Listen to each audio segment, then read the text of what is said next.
going on? Welcome to By Any Means Necessary. I am here today with Averex, and he is my community spotlight guest. What's going on, brother? Hey, we're making it happen. We're making it happen. We've been trying to get this happening for a while now. Yeah, it's been a minute. A lot of running around. Yes, up to New York, back here. You had a video you shot with no malice. Yep. So we got a lot going on. Yeah, we're moving. We're working right now. And he's not just an artist. He is actually a community activist as well, who has been through a lot. So it's one thing if somebody wants to do good. So I commend, Kim Kardashian. I'm sure y'all see she's getting her lawyer. She's getting her degree in law. Mm-hmm. She wants to practice law. She wants to be able to help with prison reform. And I think that's so dope. Like, I can't even be mad at her for doing that. Right. But it's something a little different when you actually have the experience and you've been through some stuff. Yeah. So when you give back to the community you came from, people see that authenticity. And that's one thing that we all love about Nipsey. He was from Crenshaw, he was from Slauson, and he gave back to the community that he was from. So thank you for doing that, for one. And let's talk about it. Let's talk about what you do, who Averex is, all the great things that you're doing, that's happening. Let's start with background. So who are you? Averex. Tell the people. Averex. So I'm from Boston, born in Boston. Are you a Patriots fan?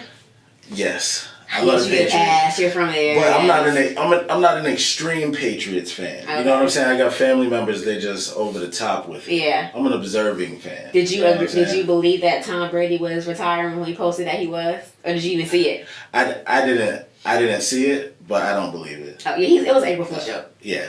I figured that. What about Gronk? Is Gronk gone? I think he's done. Yeah. I think he's done, and I think athletes should retire early and go into other ventures. Mm-hmm. While they still can and have all of their mental faculties in order. Because I grew up in sports, so it was I had a lot of injuries actually too at a young age. You know what I mean? Mm-hmm. I don't know how many concussions I have, but my son is big. He's my size, but he's like 11. Oh my God. You know what I'm saying? So these children are so big now. I mean, they try to pull him into sports, and I'm like, man, look, you play basketball, but I just don't know how many concussions I had growing up and all that stuff. It wasn't big then.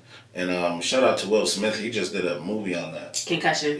Yeah. Concussion. I've always been that overprotective mom. Yeah. But when I saw a concussion, I was like, don't you want to play golf or swimming? Cause easy to get a scholarship playing golf. Right, exactly. You look like us. You know what I'm saying? It's not, it definitely is a dangerous thing. But platforms like this hopefully will let kids know that it's other avenues to go, and it's not just about what was in that Biggie song. Either you got a wicked jump shot or you selling crack, whatever he said. That's no longer are the days. We are they're seeing more entrepreneurs, and they're seeing different avenues, and they're seeing ways to use both. So yes, you can still be, if you want to rap and be creative, do that, but also you can have a way to have those multiple streams of income. Right. And that was important to me. I actually early on, like straight out of high school, I left and I signed with my cousin Crumb Snatcher from Gangstar, and I was affiliated with Guru. Guru mentored me and stuff like that, and I did a tour with D&D Records. But after that, I had came out of what I was doing. I was in the drug game and hustling, and I was heavy in the streets. And I decided one day just to stop. Yeah. And when I stopped, I began to work, and I began to see that you can make money in other ways. What made you stop? It was just there's a lot of people dying around me. So the stresses of it. Yeah. It was a lot, very stressful. The reality. The risk wasn't worth the reward anymore. I started seeing that. But not only in that, too. I seen it in the music. Yeah. Because I was like, I'm out here on tour. I'm not getting paid. Spinning my wheels. I'm in the studio all the time, but I'm sure it affected your health. You probably weren't sleeping like you should. None of it was good. None of it was good. So I felt like there's got to be more. There's got to be more. So I stopped the music for a while, and I started my own business. I started marketing and working with different companies, and then I got a deal with a Fortune 500 company. How long after you started your business did you get that deal with that Fortune 500 company? About 5-6 years. So again, we are careful to talk, and you are on social media, and people see the glitz and the glamour, and they see people doing great, and it might be a little bit, misleading to some people who might want to become an entrepreneur, thinking that overnight I'm going to have this success, but it's not like that. It does take grinding. It does take work. It does take. You are going to have disappointment. So that's right. You got that success, but it took. It took a long time, and you're building these relationships as you go over the years. So it's not just the actual work, it's also the relationship that somebody knows who you are, putting yourself out there, showing up, right, and then they say, hey, what's up with that guy who's doing exactly this? And that we know, like that is truly the case. Like 360 is only a year. It was a year in February, but that name, people know the name. That's they see us places and they look out and that's 360, or we saw this, but it takes putting yourself out there, and being consistent, like you said, absolutely, and then doing something that people need. A lot of times people, they become entrepreneurs, but the service they provide doesn't really have a clear audience. Right. So it's very important. How did you go about that? How did you go about securing your brand and knowing who you wanted to reach? Well, the biggest part to it was really, as I was in the industry, I started looking at all the different aspects of it, and I was able to work in every aspect of it. So the industry is telecommunications. So I was a technician where I installed the cable, and then I was a lineman where I actually pulled the big fiber lines down the street. So you know what it took. And then I went into the sales part where I was meeting with HBO and Cinemax and learning that part. So I understand, the television industry in full. Right. I know how it gets to your house. I know how you're paying for your subscription. So I understand entertainment at that level. And as I understood it like that, then I said, all right, this is the avenue I need to go. This is where the money is You're at. able to take a step back and know the plan to be able to make money and make it make it make sense. The whole process makes sense. Right. So we have that. Are you still with that? Do you still have that company? Yep. Now, is that out of here? Is out of Virginia? I do it in Virginia. I just reopened a market in Boston. So and I'll be opening Connecticut at the end of the summer. So you said it's telecommunications. So are you in conjunction with a Verizon and a Cox, or this is standalone? Well, I own my own company, but they contract my company for their marketing, for their customer acquisition.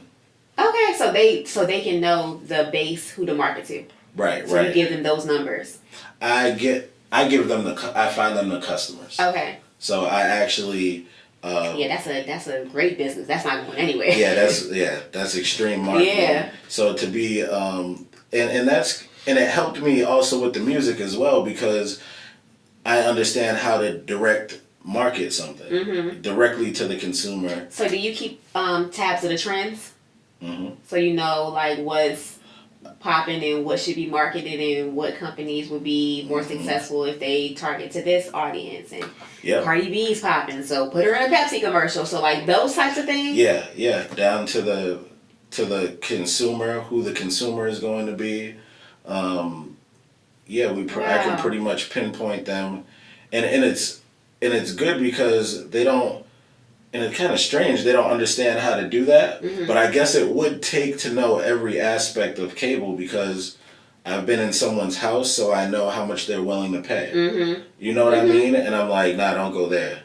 So we talked about risk versus reward and why you got out of the music industry. And I didn't go full into the bio, but you've been homeless, you've had foster care, you've been in the prison system. When somebody hears that, they would automatically assume, and mental health issues as well, when somebody sees that, they will automatically assume somebody would be depressed and wouldn't want to get out of bed and wouldn't want to work. What did you have mentally? What did you have inside of you that brought you up from this over here, which people would call rags to riches? What is your motivation? What made you what was that switch? Well, it didn't come fast. It was a transition, but Christ was the probably biggest influence in me being able to make that transition. In the beginning, though, it was kind of like it was just me standalone. Like I was just going through hell, like over and over. Starting at 9 years old, where I tried to commit suicide at 9. And my wife always says, like, how can a 9-year-old know to do that?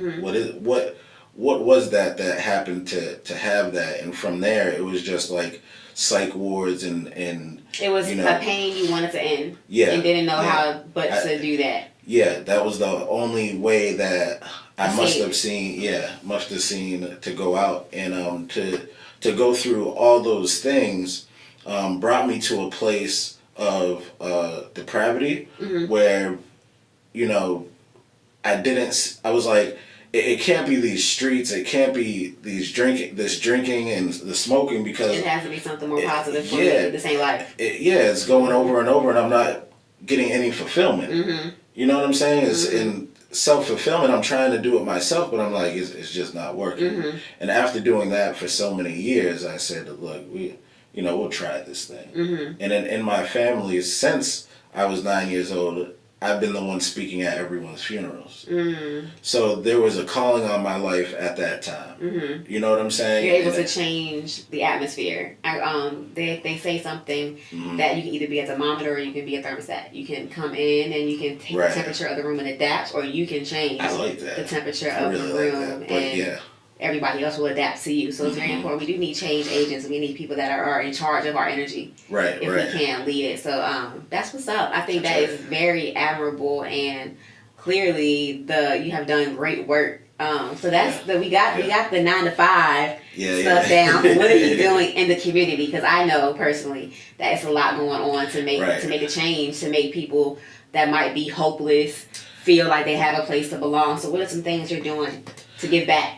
Right. Well, recently, we did the march with the NAACP, and that was important that we do that, because just showing the community that we can stand together, and really come together. And every day, I do a Bible train reading on my Facebook page, and I started calling it the Pond, because so many people have started to engage in that. And just last night, literally, there was a man who was on, he was reading with me, his name is Jeff, and his son was murdered. And he's younger than me, and his son was a toddler when it happened. And he was so willing to do that reading. There was nothing holding him back. There was no, and it was really cool to see someone who had been through something like that still stay in the faith. You see, and to be able to bring that story out to the people, similar to like what you're doing here. When you bring that story to the people, some people are able to see some type of healing and hope. And then we got a text message from one of our friends who lost her daughter, and she said, her son, I'm sorry, and she said, I'm so glad he came on so I could see that. So she can see there's some hope. I'll be okay. What I also caught out of that as well is so being an entrepreneur, we go to networking and events and you meet people, and it's a great thing. But what do you do after it? I have the same type of mentality when it comes to marching. So marching is, as far as being with like-minded people, I feel it's good. So you can meet somebody at a march maybe that you would not have connected with. But I feel like marches are ineffective if you only march and then you go home. Like, what is a plan after the march? So regardless of your beliefs, the fact that people have an avenue to, go to after the march to meet with people that are like-minded, to get hope, to get healing, and they know that this person who has this march also has this, and that's also a way that I can connect with them, and maybe people that were at the march will be here too. It's I keep saying 360. It's a 360 type of thing, because it doesn't want to just stop, because if it just stops, there's no progression. And everybody was hyped. Everybody is, they're charged up now because everything Nipsey did, and everybody wants to help. But like, continue it. Don't just put up a rest in peace picture. Like, what is the plan? What are you doing? And connect to people like you who have been doing this for a long time, that might be able to, and that's willing to give back, that might be able to steer people in the right direction. And I think that's important. I think that was Nipsey's perspective. because when you see just his company, the Marathon, it really right there, it signifies. just tells you. It just signifies where his continuous. mindset was, and then you watch his interviews, and I wasn't real big on music anyway when he was coming up, but I had looked into the Superphone because Ryan Leslie was doing something with it, and I had heard about it, so I began to research that, and I seen. Shout out Ryan Leslie, Gibberish is still on my playlist. That's my guy, and in seeking that, I ran into Nipsey's his documentaries and you know different. The interview with Karen Civil, y'all have to look at that interview. So I was seeing that stuff, and I was just like blown away, and then I seen how he was selling his stuff. I seen how he was opening up for the community and things like that. And in Boston, I had a beauty salon that I owned, and I would have the homeless come in and get haircuts and stuff like that. The elderly, and it's stuff like that. Like even if you can't do all the 10 things on the list you want to do, being able to give back in that kind of way can change someone's life, because that person that might not have a home will come in and get a haircut and may be able to go to a job interview, and because they look more presentable, or just period feeling bad about themselves, they come in now they have a different look on their self-esteem and they feel better, and they you never know how that can trickle down. So please, everyone listening, you might not have the money to open up a whole after school program or to do your big plan, but there's steps, and just do that. It's a progressive thing, and it's the marathon continues. It's a continual progression toward just being better and being light filled. And our people in general are just so depressed and down because of the images that we see every day and things we hear through the media that we don't matter, we don't care. We do matter and we care. Just it's all about healing and moving forward. Yeah, because not staying stuck. Our community has there's a stigma. Like I know we were burning Gucci for a while. For 2 days, people were mad for 2 days. And I just thought about it, and I said, okay, that I get it, but you know, we really invest into a lot of blood diamonds as well. Not only blood, go straight down to the TV. Ted Turner. Just that alone. It's so many things people support every day, knowingly do it. Like, don't just burn Gucci. Change your whole, either be about it for real or don't front like you mad and you want to boycott stuff. Just forget boycotting. Just live your life with purpose, and it'll balance out. Yeah, because that stuff is important, that our community begin to invest and keep things.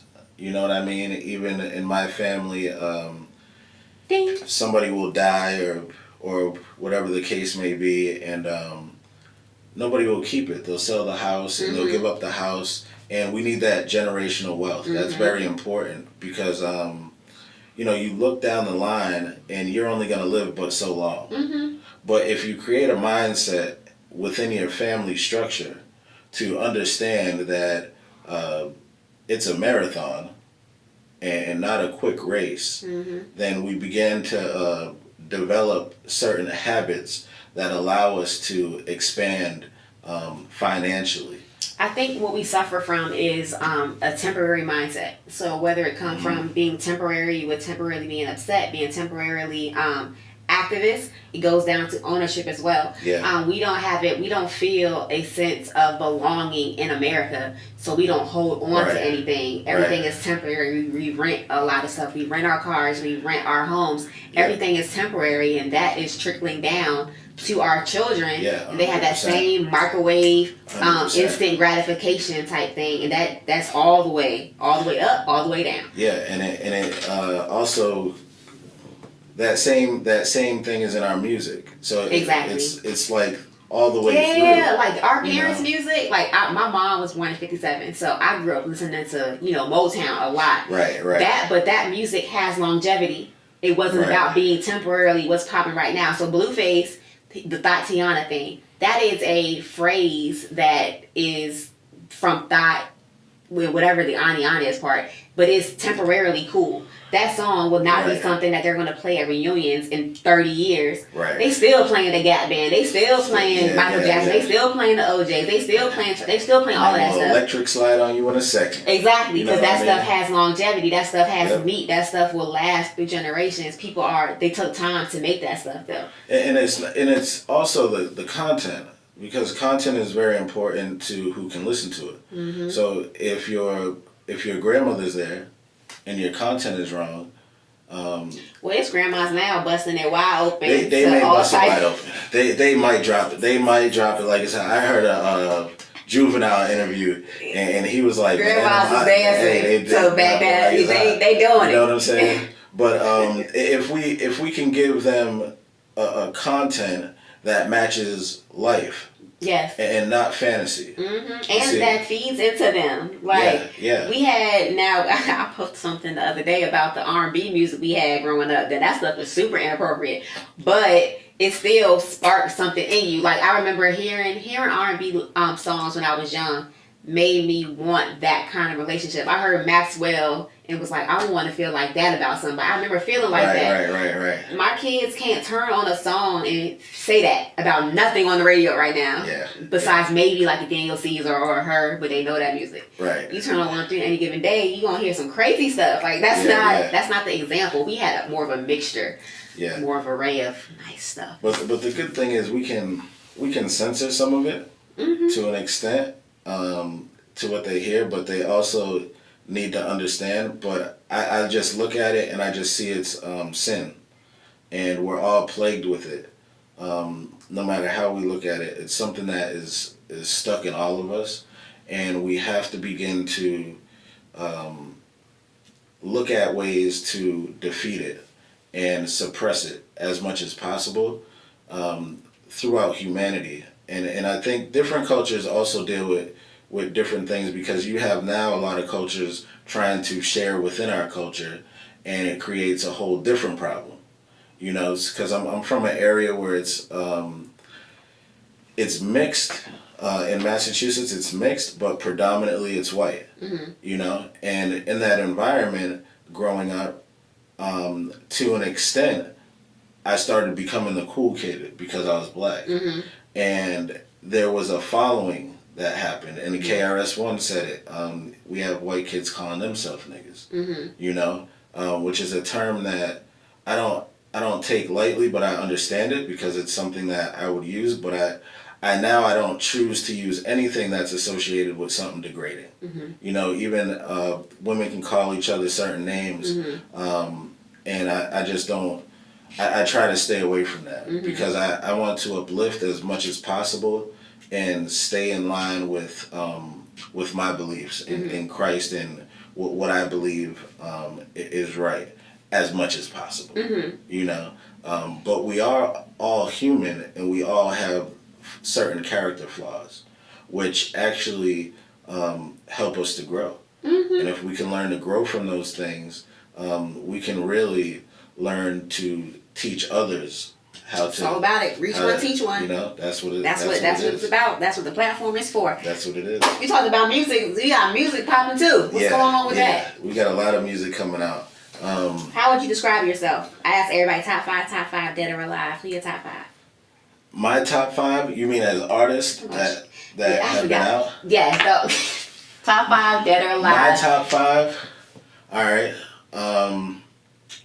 Big Pun. You going 5 to 1, or you just going in general? You know, it depends what day of the week, because whatever you're going through is going to be a different artist. Facts. You know? Mm-hmm. But we'll start from, I'll go from 1 to 5. Okay. So your top is Big Pun? Yeah, I would say Big Pun. He just started doing something different. Mm-hmm. You know?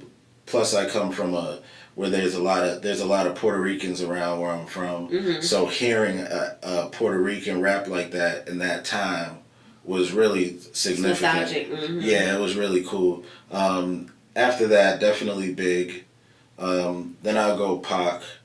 I'll put Jay-Z after that, and my 5th is Guru, because I didn't know Guru like growing up, Mm-hmm. like in music. Mm-hmm. I never really listened to him. Like all I know is the shades, the hat. Yeah. Like that's how I was. Mm-hmm. Even when I met him, I didn't entirely know who he was. Yeah. You know what I'm saying? Mm-hmm. I just knew that the shows were jam packed, and I'm with this man. Yeah. And I was too into the streets to even like Do the start to research to look and find out who he Mm-hmm. was.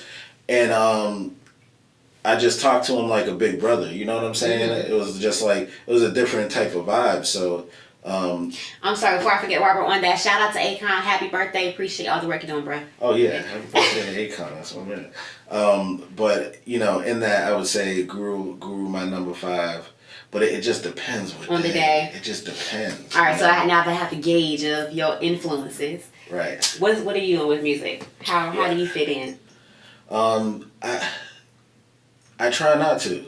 I don't want to be. Well, you know how we can have I'm more of this type of artist. Like right. We have a little Yachty over here, and then we have like a Jay-Z on this side. You know, I implement. And in the middle is like Kendrick.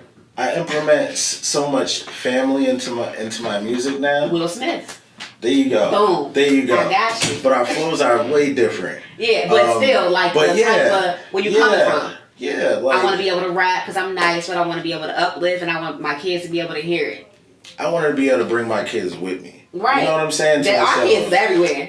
Yeah, because what you're doing is pure. What you're doing, and I've seen this, like what you're doing is something that kids need to watch. They need to see this, and it really influences. Once you see how your kids react to that, you're like, man, I can't be in here smoking this thing, and man, you can't come in here like that. Yeah. You know what I'm saying? Because you see the influence, and I see how. What I will say, only because I know my viewers, and my viewers know me too, and I'm all about keeping it real.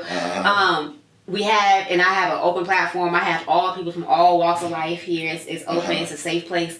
We have this. Would you say religious? I don't want to say that word and it be inaccurate for your classification. Christian side. I just did a study on religion, and for my belief, and I'm very much like, if you believe in God, then you don't need to be pushing stuff on people. You know, I don't but answer you that. hold I think your belief. Why I asked this is the comment you just made. You're the church. Yes. Okay, I'm just gonna say that. That's simple. Go to church. Yeah. I do not. I am more on the spiritual, earthly side of things, and there are things that I know people do, that are spiritual that might, for some people, might look at it as a wrong thing. So I don't want people to feel like, for me, as long as you aren't harming anybody, your kids, yourself, anybody else around you, I'd rather you take medicine from the earth than take medicine from CVS. Go ahead.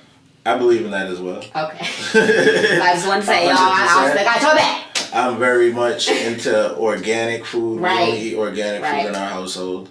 And we don't, you know what I mean? We don't really, I haven't been to McDonald's. There's some Buka kids, like we do. Oh, yeah. Saging and teas. You guys eat wheatgrass? I do, but I haven't had it in so long. But I'm very big on wheatgrass shots. I was taking them when I was going to ODU. Instead of going to Starbucks, I did a wheatgrass shot before class, and I was good for the whole day. Yeah. Matter of fact, me and Batman, that's my creative director, we went Shout out to Batman. Shout out to Batman for one, because Batman knows about loyalty. Batman knows about respect. I have never felt uncomfortable through no conversations. He always looks out. If there is a listening party, if there is an event, if there is an artist in town, Batman makes sure he calls me and lets me know and gives me an opportunity. So I personally, publicly, want to thank him for the continuous support. It's been like 3 years. Oh, yeah. So, he's real. Absolutely. And we went to Brooklyn. We did Shady 45. We were on Static Selector's show there at Sirius XM. Yeah. So we did that, and I was like, Batman, we got to go to Angelique's spot. And I had the smoothie, the juice bar. Yeah. What is it? Juices for Life. Yeah. And I have been conversing with Styles P wife. Me and her have a mutual friend, and so I seen on her page that, and I didn't know that. Dope rappers like Styles P, that's my baby rapper right there. That's my guy. That's in his top 5. Oh, really? That's your top 5? Okay. Yeah, Styles P is that But he, I didn't know he owned that juice shop. And then I didn't know. Together they do it? Yeah, they do. Lee and Southsea? Yeah. I didn't know that either. Yeah, and then I didn't know how so deep he was in it, And then I started seeing his posts, and he's at the juice spots, and he's at organic spots, and I'm like, man. People understand because it's regardless of, because there are meats that are like lean and healthy, it's fine, but we are all about the energy. Now, if we are not vegan. We tried it for probably like 3 months, and we were okay with it. Like, the food wasn't bad. It's not about the food. It's about, for us, the planning. It's expensive. It's a lot to do. You have to plan it and do it, all that stuff. But we know that anything dead that was once alive is attached to that energy, and you're putting that in your body. That's like other people, inside of you, animals, living things. I did a lot of research on that meat stuff, and the mucus and cancers, and I've been known, but it's it was a different experience for me in that time, finding out, because I was quit smoking and stuff like that, and then everything at once. And I quit food. I quit the wrong food as well, and when I felt how my body reacted, and it was like one by one, but it was all within like a 60-day period. But when I stopped having sugar and stuff like that, and I ended up getting the shakes one night, like I was coming off of something. Then I knew how bad it was. I said, "Oh man, anything that this is." Well, I don't know if you were hyped before, but you are super calm. Like, you have such a calm energy. Like, I can't see you ever getting, like, do you ever get amped up? Like, I mean, when I'm performing, I go. That's different. I'm talking about in life. You seem like you're always like. Well, in business, I'm very stern. Very stern and calm. But does this demeanor change at all? Yeah, it's been a big change, because this is how you are now, though. Pretty much all the time. Yeah, I'm pretty mellow now. I was off the chain. It would be two different people. It would be and you feel the difference. Like, does your head feel different? I feel like since I have become, since my third eye, since my rebirth, I am much more. Now, I still suffer clinically from anxiety, but it's nowhere near where it used to be. I don't see any medication for it anymore. But, like, I feel my head feels different. My actual brain feels different. It feels lighter, and I just feel such just at peace all the time. It's growing. It's growing, and that's the name of my album is Growth. So that's kind of why I named it Growth, because I was like, man, I'm just growing so much, and when you begin to grow and experience life, especially in raising your children, and there were certain things I was doing with them that was pushing them away. But it was nothing but a repeat of something that you went through, or trying to shield them from something that you went through. It's always a reason. If you're present with your children, anything bad this is my opinion, if you are a present parent, anything that you don't like that you're doing is probably a projection of something that happened to you, or something that you don't want them to go through.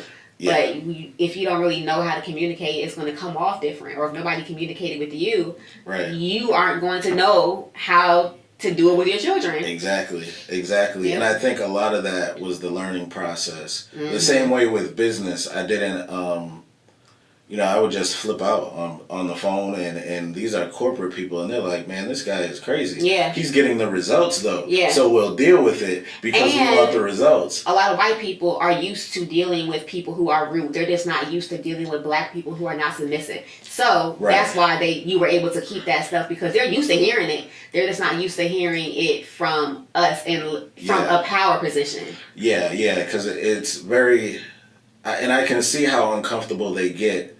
And in some cases, but it's me saying, like, I'm protecting the people. I have white people who work for me. I'm protecting my people because we're contractors. So we're not necessarily getting a salary and things like that. So I have to make sure that, you have to understand, I'm putting food on these people's plates. We're making sure their families are okay and stuff like that. So I can't play games with you. Exactly. And I can't allow you to have leverage over me, because that's going to interfere with the business that I have to conduct with you. Mm-hmm. You're not going to deal with me in the right way so I can help them Mm-hmm. and help you at the same time. So I have to take that position. Mm-hmm. But as they go on, they start to see and understand that. And they're like, oh, okay, he's producing.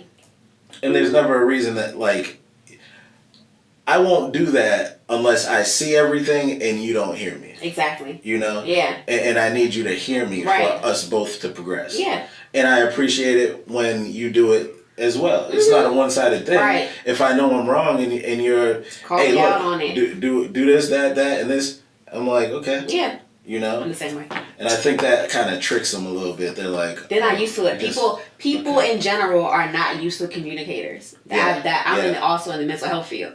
So I have learned that from being a parent, just from being just a daughter, because my mom was not used to communicating. Okay. So I am very much so a overthinker. So I'll come up with the whole conversation, and it's about picking out the right things to say, but being able to effectively communicate so there's a mutual understanding. So as long as both parties are understanding that, you'll have a great working relationship. Right. And sometimes it takes that hard conversation, but most of the time, once you have that one conversation, y'all good after that, unless the person is just that kind of person. And in that case, they deserve to get that every 3 days. Absolutely. Okay. Oh, what's next? I know what we doing now. You have a documentary you're working on, or a mixtape. I have an album coming out. An album, okay. Growth. That album will be out this spring, 2019, this spring. And a tribute you're also working on. What's that? A tribute with Guru from Gangstar. And it's not a new verse that he had or anything. It's a verse that he had from before, but it was released in Germany overseas. Germany, that's where I was born, with a lawn stool. So we did it. I connected with the company there, Gambit Entertainment. Shout out to them. And they sent me the record, and they didn't really promote the record. And the producer of the record actually passed away as well. So I said, well, let's connect, and I'll speak with Guru's estate. We'll put Big Shug, shout out to Big Shug, Crumb Snatcher, shout out to Crumb Snatcher. Yeah, we already shot the video. The video will be out this Friday, 4/19. So we shot the video, and we put some unreleased photos, personal family photos, in that video. Wow. So, and then the proceeds are going to go to, half will go to Guru's family, and the other half will go to the Gambit Entertainment and that producer's family. That's dope. How can people listen to that? You can get it on all platforms, Spotify. I recommend going to the Bandcamp. Just hit Avrex Bandcamp, Avrex. And that's your one. You're on all streaming platforms with that name. Yep, Avrex. And social media. Social media is Avrex, Avrex Hip Hop. Okay. And that's on all platforms, so you can find me there too. Well, listen, man, I thank you. I thank you for all that you're doing in the community, for your family. I appreciate all of that, and just the growth and the turnaround and the ability to survive. Through all of that. By any means necessary, even though that's all we talked about this whole episode. By any means necessary, what will you do for yourself or for your community? Well, I'm doing it. Like in the even in the mental health field, I was working with Agape Foundations. That's where I work. That's one of my jobs. Oh, really? Sherry Mawusi is a good friend of mine. Sherry Shelley. Yeah. So you know Alonzo Sparrow? I don't know. Yes, I think I briefly met him. That's what I work for. Oh, really? It was Mr. Washington. But then we switched. That's my part-time job, though. Oh, okay. Yeah, so I worked with them last summer, and we did a campaign for them, and I think we ended up getting maybe 100 new patients in a span of maybe 3 months or so. Wow. So, that was very important to me because I kind of grew up in that. My mom's a social worker, and just to be able to help in that way was awesome. And they're good people. Yeah, that's my friend. I've been there 10 years. Yeah. That's my part-time. Yep, absolutely. Wow. Small world. Well, so by any means necessary, you will continue to be I a will voice, continue continue to that. be an advocate, Yes. continue to be a healer, continue to be a teacher, continue to be a Absolutely. motivator, continue to be an entertainer, continue to be a business person. Got it. Thank you That's so right. much. We know how to contact you. Yep. Is there an email that you want to give out if anybody wants to book you? Yep, you can reach out to Avrex Manage, Avrex, Manage, MANAGE at gmail.com. Word. Thank you That's so it. much to my guest, Rex, for coming through. Thanks to BAMN for the plug. Y'all know how to follow him. As always, it's been real. Peace, love, light, good night. Peace.